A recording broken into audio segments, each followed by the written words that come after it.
Welcome back everyone, it is Mike from ManaHoarders bringing you a commander deck tech for a Mardu commander from Modern Horizons 2, Piru the Volatile. You can cast Piru for 2 red, 2 white, and 2 black. You get a 7/7 legendary Elder Dragon with flying and lifelink. The first ability reads, at the beginning of your upkeep, sacrifice Piru unless you pay 1 red, 1 white, and 1 black. Also, whenever Piru dies, it deals 7 damage to each non-legendary creature. Before we dive into the deck, let's go over a few key points. First up, the final price for this build came in at $102.18. This does include the price of our commander and all of our lands. Now do bear in mind, some of these prices will vary greatly depending on the quality of the cards you purchase, the vendor you use, and a variety of other factors. In terms of power level, I'd rate this deck at around a 6 out of 10 on the power scale. The main theme of the deck follows a Reanimator style strategy. With such an expensive commander, in the event she finds her way to the graveyard, we want to have ways to cheat her out back onto the battlefield. We do have a bit of an aristocrat style sub-theme that'll generate more value when our creatures die, and we also have some powerful ETBs on some of our creatures when we cheat them back out onto the battlefield. And last but not least, we are including a fair amount of legendary creatures in our deck. About half the creatures in the deck are in fact legendary, so when Piru goes off and deals 7 damage to each non-legendary creature, our board will stay largely intact and we can keep our value engine running. Now let's go ahead and dive into the deck. First up are our artifacts. Arcane Signet can tap to give us the color of our commander's color identity. Ashnod's Altar, we can sacrifice a creature to add 2 colorless mana. Boros Signet will tap to give us a red and a white. Gate to the Afterlife, whenever a non-token creature we control dies, we can gain a life. Then we may draw a card, but if we do, we'll have to discard. Orzhov Signet taps to give us a white and a black. Rakdos Signet will give us a black and a red. And Swiftfoot Boots can give the equipped creature hexproof and haste. Moving on to our creatures and the legends that will be helping out our commander, Alesha who smiles at death. Whenever they attack, we can pay 2 white or black hybrid mana. If you do, return target creature with power 2 or less from the graveyard to the battlefield tapped and attacking. Anax Hardened in the Forge. Whenever Anax or another non-token creature we control dies, we get a 1/1 red satyr, but if the creature had power 4 or greater, we get 2 of those tokens instead. Athreos Shroud Veiled, at the beginning of the end step, we can put a coin counter on another target creature, and whenever a creature with a coin counter on it dies or is put into exile, return it to the battlefield under our control. Chainer Nightmare Adept, we can discard a card and cast a creature spell from our graveyard this turn, but we can only activate this once each turn.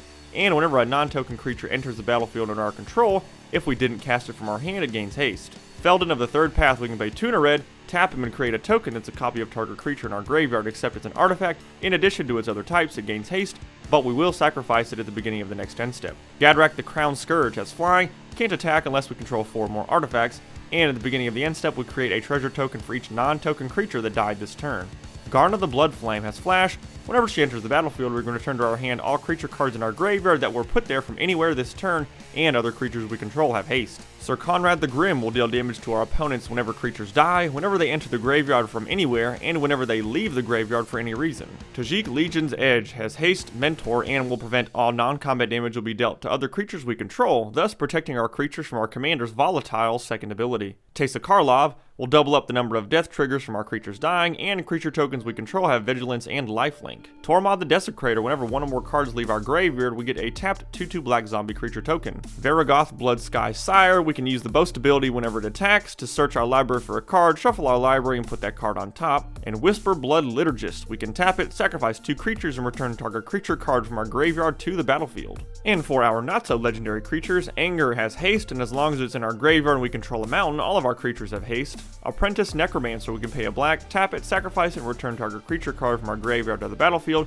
but we do have to sacrifice it at the beginning of the next end step. Brash Tantra is indestructible, and whenever it's dealt damage, it deals that much damage to target opponent. Butcher of Malakir, whenever Butcher or another creature we control dies, each opponent sacrifices a creature. Doomed Necromancer, we can pay a black, tap it, sacrifice, and return target creature from our graveyard to the battlefield. Karmic Guide, whenever it enters, we can return target creature from the graveyard to the battlefield. It also has flying and protection from black. Molten Primordial, whenever it enters, for each opponent gain control of up to 1 target creature that player controls until end of turn. Untap the creatures and they gain haste. Ogre Slumlord, whenever another non-token creature dies, we create a 1/1 black rat creature token. Also, rats we control have death touch. Pitiless Plunderer, whenever another creature we control dies, we create a treasure token. Priest of the Fell Rites, we can tap her, pay 3 life, and sacrifice her to return target creature card from our graveyard to the battlefield, but we can only activate this ability as a sorcery. Reassembling Skeleton, for 1 and a black, we can return it from our graveyard to the battlefield tapped. Revelark, whenever it leaves the battlefield, return up to 2 target creatures with power 2 or less from the graveyard to the battlefield. Sepulchral Primordial, Whenever it enters the battlefield for each opponent, you may put up to one target creature card from that player's graveyard under the battlefield under your control. Solemn Simulacrum, whenever it enters the battlefield, search your library for a basic, put it onto the battlefield tapped, and then shuffle, and when it dies we can draw a card. And Stuffy Doll has Indestructible, whenever it enters, choose a player. Whenever it's dealt damage, it deals that much damage to the chosen player. For our enchantments, Blessed Sanctuary will prevent all non-combat damage will be dealt to us and creatures we control. Also, whenever a non-token creature enters the battlefield under our control, we get a 2/2 white unicorn creature token. Gift of Immortality. Whenever the enchanted creature dies, return it to the battlefield under its owner's control, then return Gift of Immortality to the battlefield attached to the creature at the beginning of the next end step. Grave Betrayal. Whenever a creature we don't control dies, return it to the battlefield under our control with an additional 1/1 counter on it at the beginning of the next end step. That creature is a zombie in addition to its other types. Kaya's Ghost Form. Whenever the enchanted permanent dies or is put into exile, return it to the battlefield under our control. Open the Graves. Whenever a non-token creature we control dies, we get a 2/2 zombie creature token. Phyrexian Reclamation, we can pay 1 in the black, 2 life, and return target creature card from our graveyard to our hand. And Vampiric Rites, we can pay 1 in the black, sacrifice a creature to gain a life, and draw a card.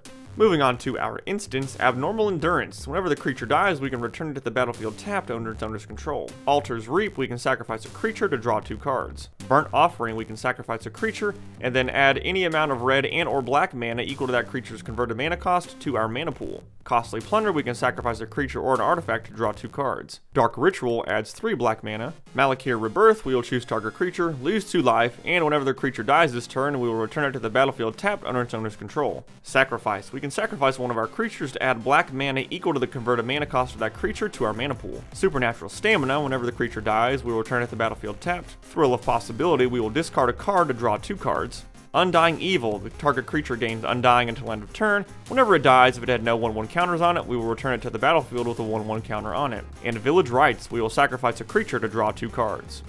For our sorceries, Blood Divination, we can sacrifice a creature to draw 3 cards. Cathartic Reunions, at additional cost, we will discard 2 cards to draw 3. Command the Dreadhorde, choose any number of target creatures and or planeswalker cards in graveyards.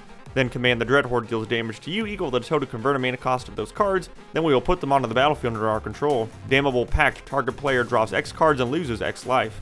Faithless Looting, we will draw 2 and then discard 2. Infernal Offering has 2 abilities. For the first one, choose an opponent, you and that player each sack a creature, then each player who sacrificed a creature draws 2, and then for the second ability, choose an opponent, return a creature card from your graveyard to the battlefield, and then that player does the same. Infernal Plunge, we can sacrifice a creature to add 3 red mana. Mana Geyser, add red to your mana pool for each tapped land your opponent's control. Sign in Blood, target player draws 2 and loses 2. Thrilling Discovery, we can gain 2 life, then we may discard 2 cards, and if we do, we will draw 3. And Tormenting Voice, at an additional cost, we'll discard a card to draw 2. And last but not least is our mana base. We did include a fair amount of card draw in this build to make sure we are hitting our land drops every turn. For our lands, we are keeping things very basic with 12 basic swamps, 12 basic mountains, and 11 basic plains. And just like that, we reached the end of this Commander Deck Tech. If you enjoyed this video, be sure to hit that like button, subscribe, tell your friends about us, and leave a comment down below. Let us know what commanders you would like to see us build around in the future. Thank you so much for all of the awesome feedback and ideas we've been getting from you guys. We really appreciate all of your support.